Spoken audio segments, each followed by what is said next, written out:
find a linear transformation from R2 to R2 which maps 25 to 10 and 13 to 01। तो ये हमारा basis है 2515, ये इसका बेसिस होना चाहिए, ये जो डोमेन है। और इधर हम कोई भी एलिमेंट्स रख सकते हैं, ठीक है। तो जो बाय थ्योरम 10 है उसके अकॉर्डिंगली हमें एक लीनियर ट्रांसफॉर्मेशन यूनिक मिल जाएगी। जो बेसिस हैं इसके, उनकी इमेजेस इधर कोई भी एलिमेंट रख सकते हैं, ठीक है। तो अब हमने क्या करना है, एक्स वाई का जो है, इसका जो एलिमेंट है, हमने फंक्शन फाइंड करना है। तो हमें एफ एक्स वाई की वैल्यूज़ चाहिए, हमें ये फंक्शन लिख के दिखाना है, ठीक है। उसके लिए हमने क्या करना है कि एक्स वाई की इमेजेस चाहिए ना, एक्स वाई इसका एलिमेंट है, वो इनके लीनियर कॉम्बिनेशन में लिखा जाएगा क्योंकि ये बेसिस के एलिमेंट्स हैं, ठीक है। तो अब हमने इसको लीनियर कॉम्बिनेशन में लिख के दिखाना, अल्फ़ा बीटा की वैल्यूज़ फाइंड करनी है। तो इनको सॉल्व किया, 2 अल्फ़ा प्लस बीटा, ये इस कॉम्पोनेंट वाइज ऐड करके 5 अल्फ़ा प्लस 3 बीटा ऐड कर दिया। तो इनको बराबर पुट कर देना, इसको इसके बराबर कंपोनेंट वाइज, इसको इसके बराबर। तो यहाँ से अल्फ़ा बीटा की वैल्यूज़ आ जाएंगी, वो इसमें दोबारा पुट कर देनी है यहाँ पर। तो कोई भी एलिमेंट है इनकी लीनियर कॉम्बिनेशन में इस तरह से लिखा जाएगा। तो बस एफ ऑपरेट कर देना बोथ साइड, ठीक है। क्योंकि ये लीनियर ट्रांसफॉर्मेशन है, लीनियर ट्रांसफॉर्मेशन में क्या होता है कि ये अल्फ़ा बीटा बाहर आ जाते हैं और इस पर इमेजेस इनकी लिखनी है। तो ये क्योंकि लीनियर ट्रांसफॉर्मेशन है, क्योंकि लीनियर ट्रांसफॉर्मेशन का फार्मूला यही है, alpha x plus beta y is equal to alpha outside alpha x plus, इस तरह से, ठीक है। ये अल्फ़ा बीटा किसके एलिमेंट है, फील्ड के एलिमेंट है।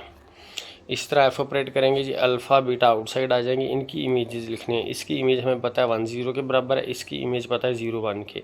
इनको सॉल्व कर लेना है, इनको ऐसे मल्टीप्लाई करना है, इसको इधर मल्टीप्लाई करना और फिर ऐड कर देना है जैसे यहाँ पर किया था हमने, ठीक है। ये पहले मल्टीप्लाई किया फिर ऐड कर लिया।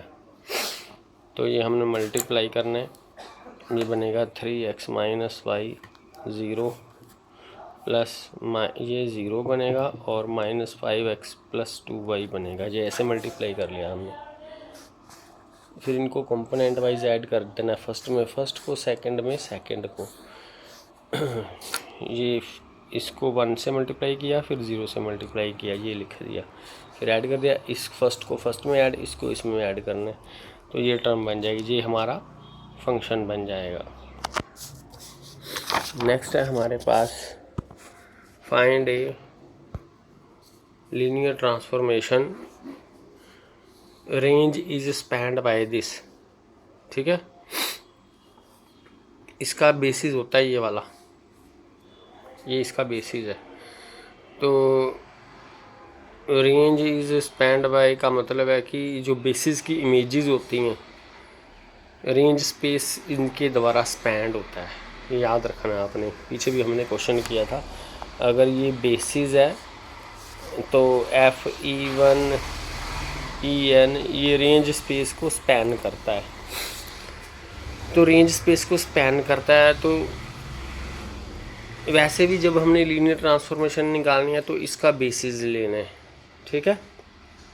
तो इसका बेसिस तो गिवन है नहीं, तो हम स्टैंडर्ड बेसिस ले सकते हैं। तो बेसिस की इमेजेस रेंज को स्पैन करती हैं।